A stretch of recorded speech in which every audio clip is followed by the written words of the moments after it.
Alleluia, Alleluia, Alleluia, Alleluia, Alleluia. Let the peace of Christ control your hearts. Let the word of Christ dwell in you richly. Alleluia, Alleluia, Alleluia. The Lord be with you. A reading from the Holy Gospel according to Matthew. Glory to you, O Lord. When the Magi had departed, behold, the angel of the Lord appeared to Joseph in a dream and said, "Rise, take the child and his mother, flee to Egypt, and stay there until I tell you. Herod is going to search for the child to destroy him." Joseph rose and took the child and his mother by night and departed for Egypt. He stayed there until the death of Herod, that what the Lord had said through the prophet might be fulfilled. "Out of Egypt I called my son." When Herod had died, behold, the angel of the Lord appeared in a dream to Joseph in Egypt and said, "Rise, take the child and his mother, and go to the land of Israel, for those who sought the child's life are dead." He rose, took the child and his mother, and went to the land of Israel. But when he had heard that Archelaus was ruling over Judea, in place of his father Herod, he was afraid to go back there. And because he had been warned in a dream, he departed for the region of Galilee. He went and dwelt in a town called Nazareth, so that what had been spoken through the prophets might be fulfilled. He shall be called a Nazarene. The Gospel of the Lord. Praise to you, Lord Jesus Christ.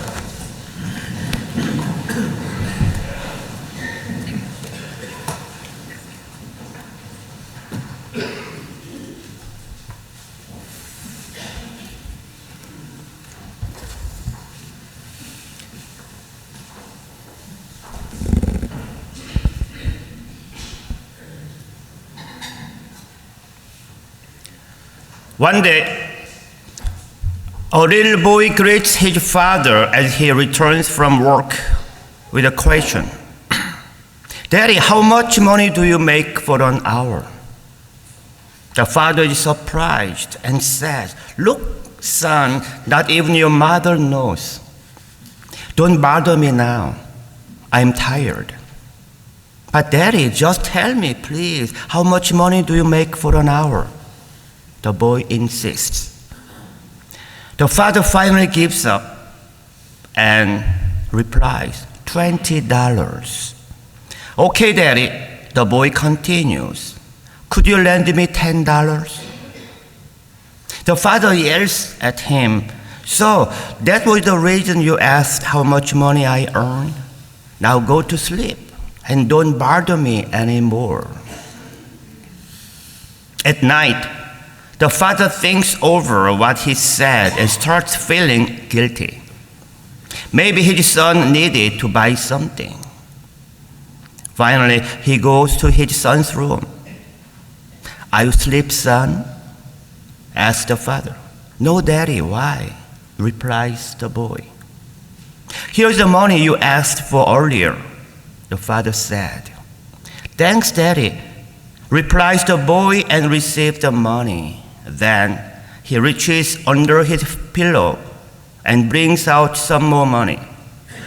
"Now I have enough. Now I have $20, said the boy to his father. "Daddy, could you sell me 1 hour of your time?" That's not a joke. Today's gospel has a message for this man and for all of us. And the message is that we need to invest more of our time in our family life. Today we celebrate the feast of the Holy Family of Jesus, Mary, and Joseph.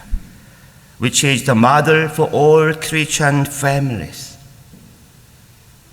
It is a time when we can reflect on the quality of our own family life in the light of the Church's first Holy Family.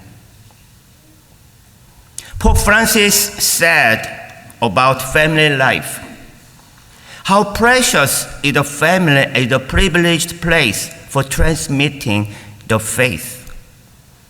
How important grandparents are for family life, for passing on the human and religious heritage, which is so essential for each and every society.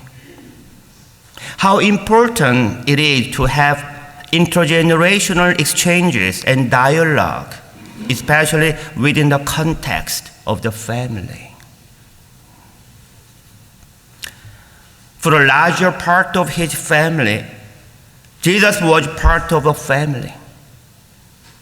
The humanity of Jesus was real. Jesus did not pretend to the human. The baby Jesus became an adult within a human family and through a human family.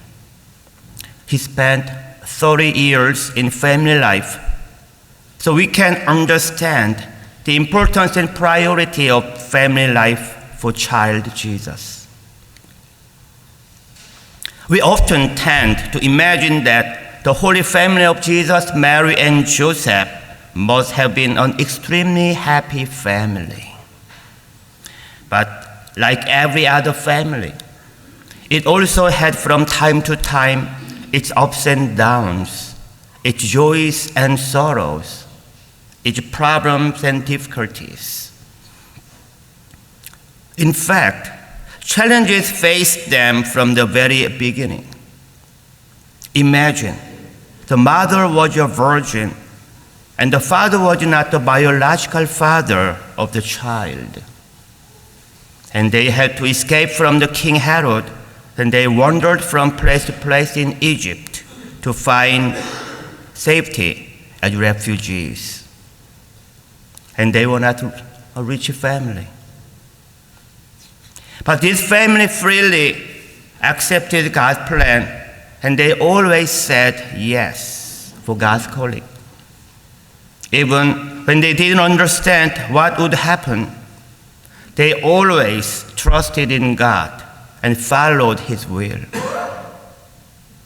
They showed heartfelt compassion, respect, kindness, humility, gentleness, patience, and love each other. They prayed together and stayed together and had fun together as one family.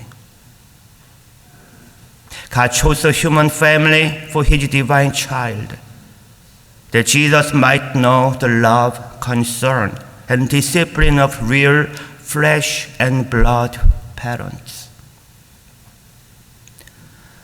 The family is God's holy ground. The home is the first school of Christian life and a school for human enrichment. As Jesus grew up within the family in God's plan, God has a plan for each and every family. Each and every family is a domestic church.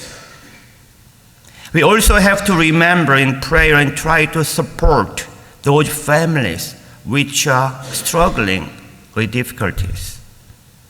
Our care, concern, service, and working for justice for others must reach beyond our family to include all. We are one family in one God. Our parish community is one family in Christ. Families, big or small, in struggle or pain, are all places where love can be shared. The family, even one with problems, is our Nazareth, where through all the dynamics of family life, good and bad, people can still grow in wisdom, age, and grace. Remember, when the Holy Family of Jesus, Mary, and Joseph fled to Egypt to protect the life of the child, Jesus, God was always with them. With our families, God is also with us in our good times and in bad, in our joys and in sorrows, in times of plenty and in times of need. The Holy Family, Jesus, Mary, and Joseph, pray for our families.